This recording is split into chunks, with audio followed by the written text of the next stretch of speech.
శుభకార్యాలకు పూజార్ల కోసం వెతుకుతున్నారా? ఇక నుండి అవసరం లేదు. పూజారీస్.com లో అతి తక్కువ ధరలకే పూజార్లను ముందే బుక్ చేసుకోండి. వెంటనే కాల్ చేయండి.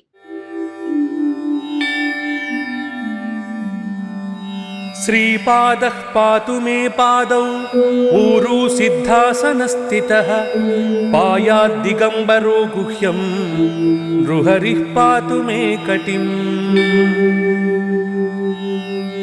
नाभिं पातु जगत्स्रष्टा उदरं पातु दलोदरः कृपालुः पातु हृदयं षड्भुजः पातु मे भुजौ स्रक्कुण्डीशूलडमरुशङ्खचक्रधरः करान् पातु कण्ठं कम्बुकण्ठं सुमुखः पातु मे मुखम् जिह्वां मे वेदवाक् पातु नेत्रं मे पातु दिव्यकृत् नासिकां पातु गन्धात्मा पातु पुण्यश्रवाश्रुती ललाटं पातु हंसात्मा शिरः पातु जटाधरः कर्मेन्द्रियाणि पात्वीशः पातु ज्ञानेन्द्रियाण्यजः सर्वान्तरोऽन्तःकरणं प्राणान् मे पातु योगिराट् उपरिष्टादधस्थाच्च पृष्ठतः पार्श्वतोऽग्रतः अन्तर्बहिश्च मां नित्यं नानारूपधरोऽवतु वर्जितं कवचेनान्यात् स्थानं मे दिव्यदर्शनम् राजतः शत्रुतो हिंसात् दुष्प्रयोगादितो मतः आधिव्याधिभयात्तिभ्यो दत्तात्रेयः सदावतु धनधान्यगृहक्षेत्र स्त्रीपुत्रपशुकिङ्करान् ज्ञातींश्च पातु मे नित्यमनसूयानन्दवर्धनः बालोऽस्मत्तः पिशाचाभो जुनिट्सन्धिषु पातु मां भूतभौतिकमृत्युभ्यो हरिः पातु दिगम्बरः य एतद्दत्तकवचं सन्नह्याद्भक्तिभावितः सर्वानन्दविनुर्मुक्तो ग्रहपीडाविवर्जितः भूतप्रेतपिशाचाद्यै देवैरप्यपराजितः भुक्त्वात्र दिव्यान् भोगान् सः देवान्ते तत्पदं व्रजेत्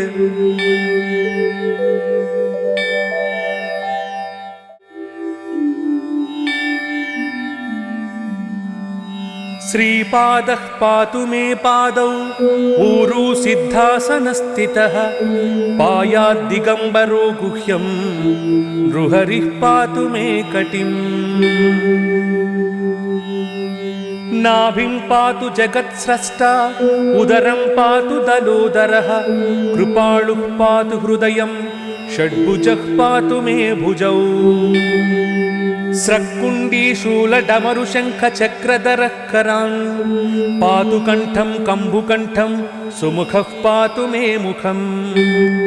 जिह्वां मे वेदवाक् पातु नेत्रं मे पातु दिव्यकृत् नासिकां पातु गन्धात्मा पातु पुण्यश्रवाश्रुती ललाटं पातु हंसात्मा शिरः पातु जटाधरः कर्मेन्द्रियाणि पात्वीशः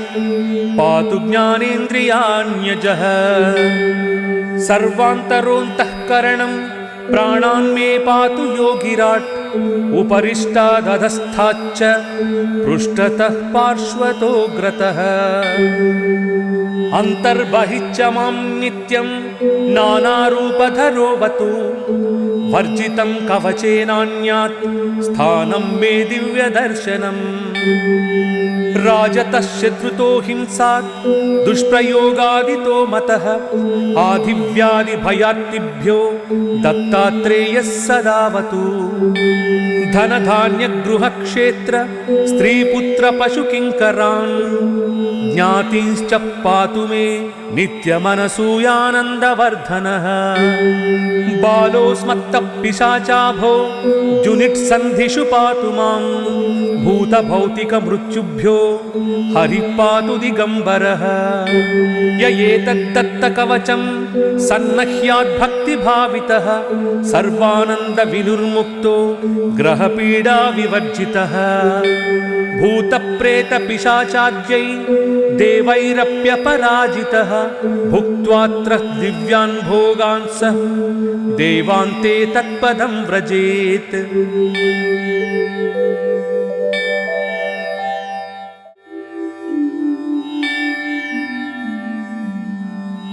श्रीपादः पातु मे पादौ ऊरू सिद्धासनस्थितः पायाद्दिगम्बरो गुह्यं नृहरिः पातु मे कटिम् नाभिं पातु जगत्स्रष्टा उदरं पातु दलोदरः कृपाळुः पातु हृदयं षड्भुजः पातु मे भुजौ स्रक्कुण्डीशूलडमरुशङ्खचक्रधरः करान् पातु कण्ठं कम्बुकण्ठं सुमुखः पातु मे मुखम् जिह्वां मे वेदवाक् पातु नेत्रं मे पातु दिव्यकृत् नासिकां पातु गन्धात्मा पातु पुण्यश्रवाश्रुति ललाटं पातु हंसात्मा शिरः पातु जटाधरः कर्मेन्द्रियाणि पात्वीशः पातु ज्ञानेन्द्रियाण्यजः सर्वान्तरोऽन्तःकरणं प्राणान् मे पातु योगिराट् उपरिष्टादधस्थाच्च पृष्ठतः पार्श्वतोऽग्रतः अन्तर्बहिश्च मां नित्यं नानारूपधरोऽवतु वर्जितं कवचेनान्यात् स्थानं मे दिव्यदर्शनम् राजतः शत्रुतो हिंसात् दुष्प्रयोगादितो मतः आधिव्याधिभयात्तिभ्यो दत्तात्रेयः सदावतु धनधान्यगृहक्षेत्र स्त्रीपुत्रपशुकिङ्करान् ज्ञातींश्च पातु मे नित्यमनसूयानन्दवर्धनः बालोऽस्मत्तः पिशाचाभो जुनिट्सन्धिषु पातु मां भूतभौतिकमृत्युभ्यो हरिः पातु दिगम्बरः य एतद्दत्तकवचं सन्नह्याद्भक्तिभावितः सर्वानन्दविनुर्मुक्तो ग्रहपीडाविवर्जितः भूतप्रेतपिशाचाद्यै देवैरप्यपराजितः भुक्त्वात्र दिव्यान् भोगान् सः देवान्ते तत्पदं व्रजेत्।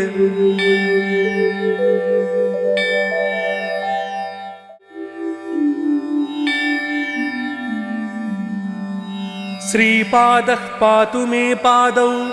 ऊरू सिद्धासनस्थितः पायाद्दिगम्बरो गुह्यं नृहरिः पातु मे कटिम्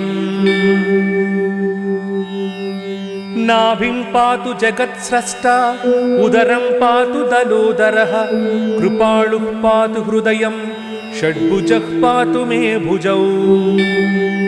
स्रक्कुण्डीशूलडमरुशङ्खचक्रधरः करान् पातु कण्ठं कम्बुकण्ठं सुमुखः पातु मे मुखम् जिह्वां मे वेदवाक् पातु नेत्रं मे पातु दिव्यकृत् नासिकां पातु गन्धात्मा पातु पुण्यश्रवाश्रुति ललाटं पातु हंसात्मा शिरः पातु जटाधरः कर्मेन्द्रियाणि पात्वीशः पातु ज्ञानेन्द्रियाण्यजः सर्वान्तरोऽन्तःकरणं प्राणान् मे पातु योगिराट् उपरिष्टादधस्थाच्च पृष्ठतः पार्श्वतोऽग्रतः अन्तर्बहिश्च मां नित्यं नानारूपधरोऽवतु वर्जितं कवचेनान्यात् स्थानं मे दिव्यदर्शनम् राजतः शत्रुतो हिंसात् दुष्प्रयोगादितो मतः आधिव्याधिभयात्तिभ्यो दत्तात्रेयः सदावतु धनधान्यगृहक्षेत्र स्त्रीपुत्रपशुकिङ्करान् ज्ञातींश्च पातु मे नित्यमनसूयानन्दवर्धनः बालोऽस्मत्तः पिशाचाभो जुनिट्सन्धिषु पातु मां भूतभौतिकमृत्युभ्यो हरिः पातु दिगम्बरः य एतद्दत्तकवचं सन्नह्याद्भक्तिभावितः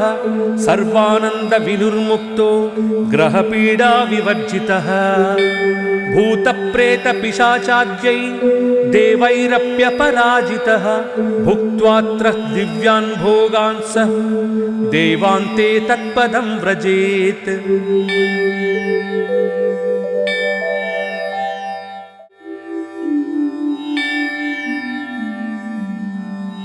श्रीपादः पातु मे पादौ ऊरू सिद्धासनस्थितः पायाद्दिगम्बरो गुह्यं नृहरिः पातु मे कटिम् नाभिं पातु जगत्स्रष्टा उदरं पातु दलोदरः कृपाळुः पातु हृदयं षड्भुजः पातु मे भुजौ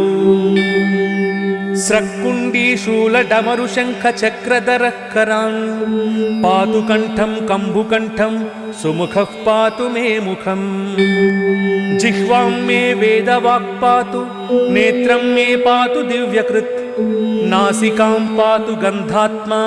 पातु पुण्यश्रवाश्रुति ललाटं पातु हंसात्मा शिरः पातु जटाधरः कर्मेन्द्रियाणि पात्वीशः पातु ज्ञानेन्द्रियाण्यजः सर्वान्तरोऽन्तःकरणं प्राणान् मे पातु योगिराट् उपरिष्टादधस्थाच्च पृष्ठतः पार्श्वतोऽग्रतः अन्तर्बहिश्च मां नित्यं नानारूपधरोऽवतु वर्जितं कवचेनान्यात् स्थानं मे दिव्यदर्शनम् राजतः शत्रुतो हिंसात् दुष्प्रयोगादितो मतः आधिव्याधिभयात्तिभ्यो दत्तात्रेयः सदावतु धनधान्यगृहक्षेत्र स्त्रीपुत्रपशुकिङ्करान् ज्ञातींश्च पातु मे नित्यमनसूयानन्दवर्धनः बालोऽस्मत्तपिशाचाभो जुनिट्सन्धिषु पातु मां भूतभौतिकमृत्युभ्यो हरिः पातु दिगम्बरः य एतद्दत्तकवचं सन्नह्याद्भक्तिभावितः सर्वानन्दविनुर्मुक्तो ग्रहपीडाविवर्जितः भूतप्रेतपिशाचाद्यै देवैरप्यपराजितः भुक्त्वात्र दिव्यान् भोगान् सः देवान्ते तत्पदं व्रजेत्।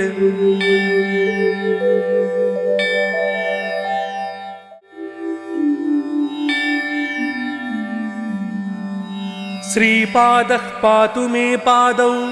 ऊरू सिद्धासनस्थितः पायाद्दिगम्बरो गुह्यं नृहरिः पातु मे कटिम्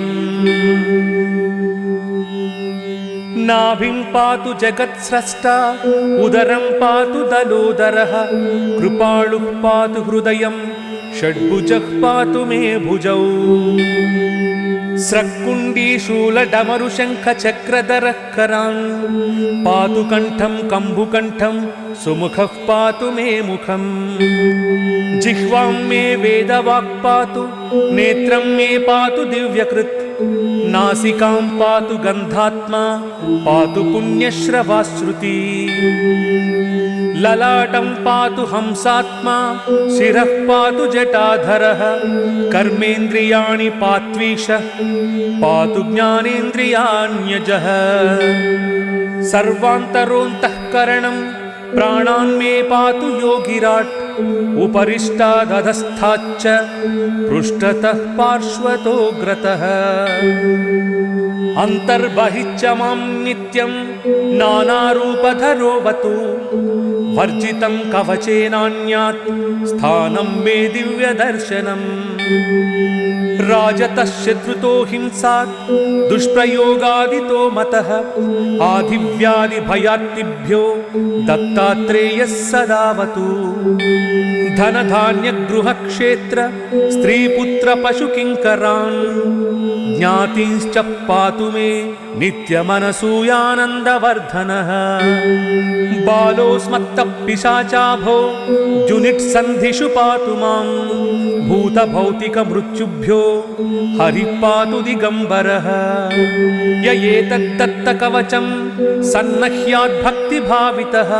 सर्वानन्दविनुर्मुक्तो ग्रहपीडाविवर्जितः भूतप्रेतपिशाचाद्यै देवैरप्यपराजितः भुक्त्वात्र दिव्यान् भोगान् सः देवान्ते तत्पदं व्रजेत्।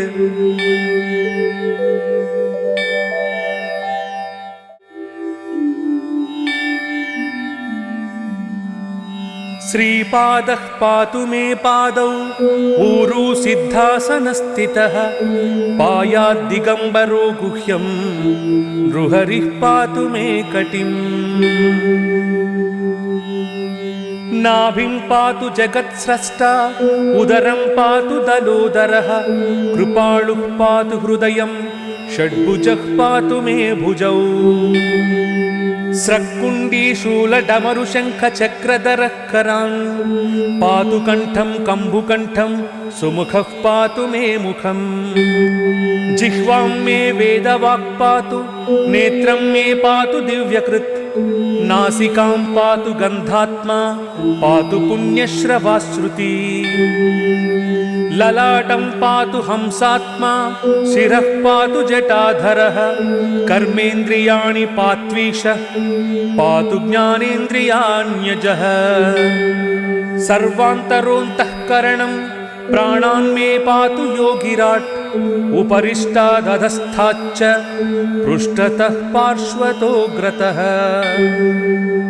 अन्तर्बहिश्च मां नित्यं नानारूपधरोऽवतु वर्जितं कवचेनान्यात् स्थानं मे दिव्यदर्शनम् राजतः शत्रुतो हिंसात् दुष्प्रयोगादितो मतः आधिव्याधिभयार्तिभ्यो दत्तात्रेयः सदावतु धनधान्यगृहक्षेत्र स्त्रीपुत्रपशुकिङ्करान् ज्ञातींश्च पातु मे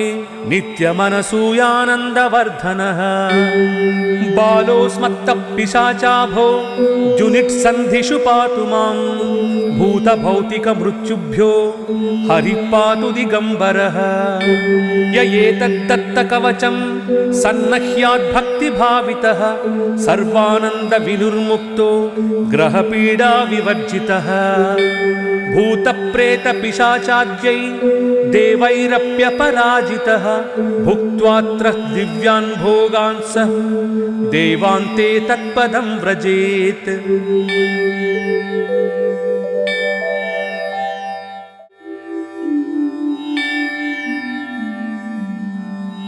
श्रीपादः पातु मे पादौ ऊरू सिद्धासनस्थितः पायाद्दिगम्बरो गुह्यं नृहरिः पातु मे कटिम् नाभिं पातु जगत्स्रष्टा उदरं पातु दलोदरः कृपाळुः पातु हृदयं षड्भुजः पातु मे भुजौ स्रक्कुण्डीशूलडमरुशङ्खचक्रधरः करान् पातु कण्ठं कम्बुकण्ठं सुमुखः पातु मे मुखम् जिह्वां मे वेदवाक् पातु नेत्रं मे पातु दिव्यकृत् नासिकां पातु गन्धात्मा पातु पुण्यश्रवाश्रुति ललाटं पातु हंसात्मा शिरः पातु जटाधरः कर्मेन्द्रियाणि पात्वीशः पातु ज्ञानेन्द्रियाण्यजः सर्वान्तरोऽन्तःकरणं प्राणान् मे पातु योगिराट् उपरिष्टादधस्थाच्च पृष्ठतः पार्श्वतोऽग्रतः अन्तर्बहिश्च मां नित्यं नानारूपधरोऽवतु वर्जितं कवचेनान्यात् स्थानं मे दिव्यदर्शनम् राजतः शत्रुतो हिंसात् दुष्प्रयोगादितो मतः आधिव्याधिभयार्तिभ्यो दत्तात्रेयः सदावतु धनधान्यगृहक्षेत्र स्त्रीपुत्र पशुकिङ्करान् ज्ञातींश्च पातु मे नित्यमनसूयानन्दवर्धनः बालोऽस्मत्तः पिशाचाभो जुनिट्सन्धिषु पातु मां भूतभौतिकमृत्युभ्यो हरिः पातु दिगम्बरः य एतद्दत्तकवचं सन्नह्याद्भक्तिभावितः सर्वानन्दविनुर्मुक्तो ग्रहपीडाविवर्जितः भूतप्रेतपिशाचाद्यै देवैरप्यपराजितः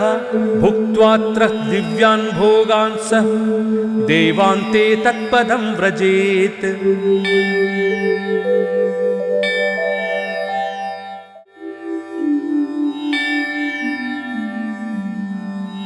श्रीपादः पातु मे पादौ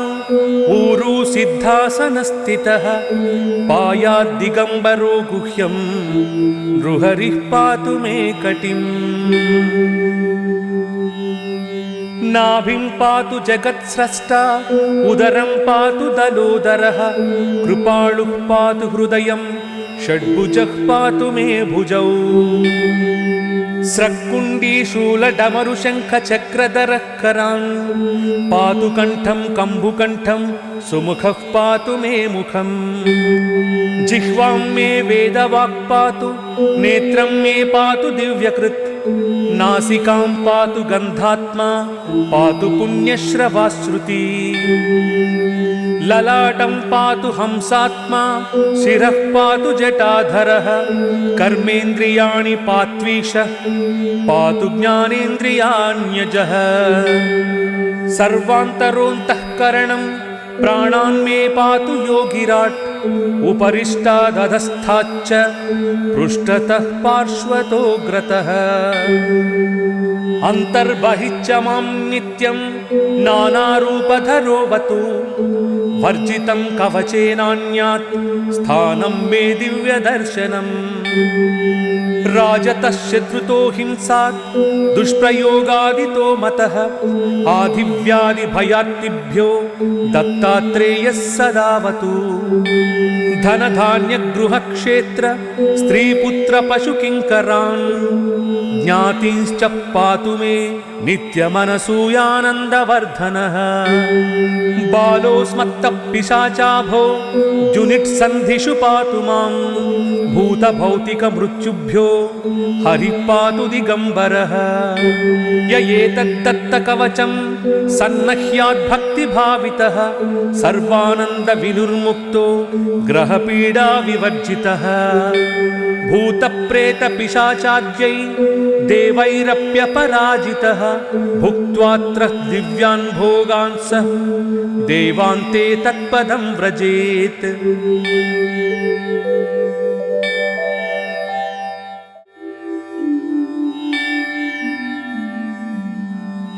श्रीपादः पातु मे पादौ ऊरू सिद्धासनस्थितः पायाद्दिगम्बरो गुह्यं नृहरिः पातु मे कटिम् नाभिं पातु जगत्स्रष्टा उदरं पातु दलोदरः कृपालुः पातु हृदयं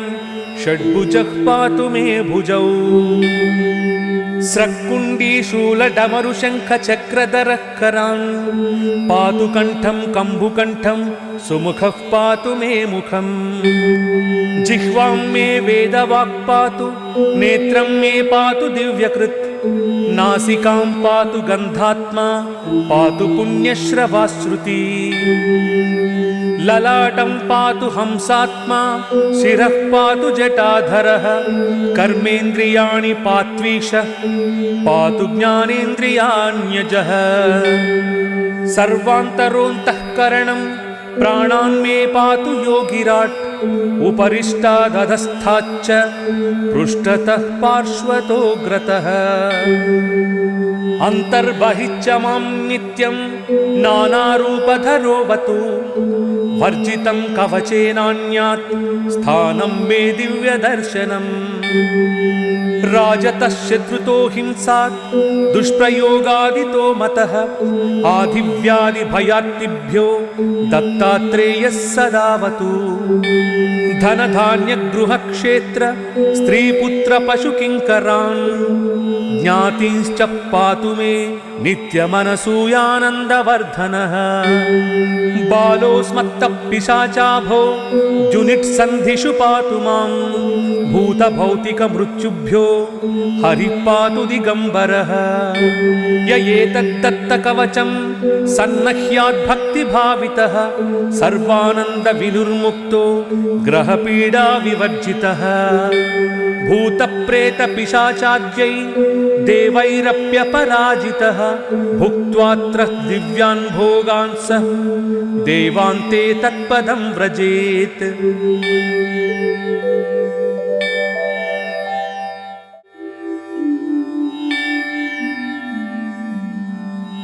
श्रीपादः पातु मे पादौ ऊरू सिद्धासनस्थितः पायाद्दिगम्बरो गुह्यं नृहरिः पातु मे कटिम् नाभिं पातु जगत्स्रष्टा उदरं पातु दलोदरः कृपालुः पातु हृदयं षड्भुजः पातु मे भुजौ स्रक्कुण्डीशूलडमरुशङ्खचक्रधरः करान् पातु कण्ठं कम्बुकण्ठं सुमुखः पातु मे मुखम् जिह्वां मे वेदवाक् पातु नेत्रं मे पातु दिव्यकृत् नासिकां पातु गन्धात्मा पातु पुण्यश्रवाश्रुति ललाटं पातु हंसात्मा शिरः पातु जटाधरः कर्मेन्द्रियाणि पात्वीशः पातु ज्ञानेन्द्रियाण्यजः सर्वान्तरोऽन्तःकरणं प्राणान् मे पातु योगिराट् उपरिष्टादधस्थाच्च पृष्ठतः पार्श्वतोऽग्रतः अन्तर्बहिश्च मां नित्यं नानारूपधरोऽवतु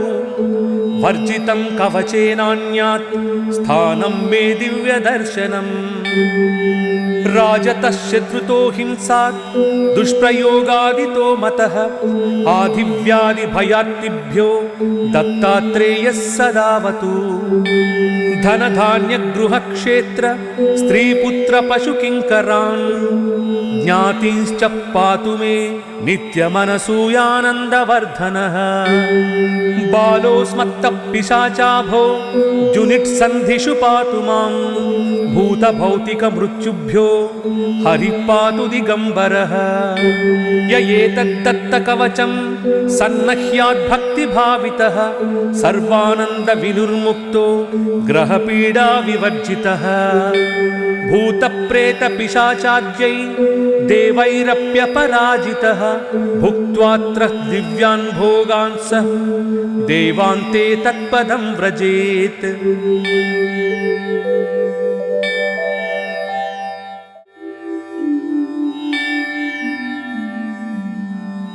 श्रीपादः पातु मे पादौ ऊरू सिद्धासनस्थितः पायाद्दिगम्बरो गुह्यं नृहरिः पातु मे कटिम् नाभिं पातु जगत्स्रष्टा उदरं पातु दलोदरः कृपालुः पातु हृदयं षड्भुजः पातु मे भुजौ स्रक्कुण्डीशूलडमरुशङ्खचक्रधरः करान् पातु कण्ठं कम्बुकण्ठं सुमुखः पातु मे मुखम् जिह्वां मे वेदवाक् पातु नेत्रं मे पातु दिव्यकृत् नासिकां पातु गन्धात्मा पातु पुण्यश्रवाश्रुति ललाटं पातु हंसात्मा शिरः पातु जटाधरः कर्मेन्द्रियाणि पात्वीशः पातु ज्ञानेन्द्रियाण्यजः सर्वान्तरोऽन्तःकरणं प्राणान् मे पातु योगिराट् उपरिष्टादधस्थाच्च पृष्ठतः पार्श्वतोऽग्रतः अन्तर्बहिश्च मां नित्यं नानारूपधरोऽवतु वर्जितं कवचेनान्यात् स्थानं मे दिव्यदर्शनम् राजतः शत्रुतो हिंसात् दुष्प्रयोगादितो मतः आधिव्याधिभयात्तिभ्यो दत्तात्रेयः सदावतु धनधान्यगृहक्षेत्र स्त्रीपुत्रपशुकिङ्करान् ज्ञातींश्च पातु मे नित्यमनसूयानन्दवर्धनः बालोऽस्मत्तः पिशाचाभो जुनिट्सन्धिषु पातु मां भूतभौतिकमृत्युभ्यो हरिः पातु दिगम्बरः य एतद्दत्तकवचं सन्नह्याद्भक्तिभावितः सर्वानन्दविनुर्मुक्तो ग्रहपीडाविवर्जितः भूतप्रेतपिशाचाद्यै देवैरप्यपराजितः भुक्त्वात्र दिव्यान् भोगान् सः देवान्ते तत्पदं व्रजेत्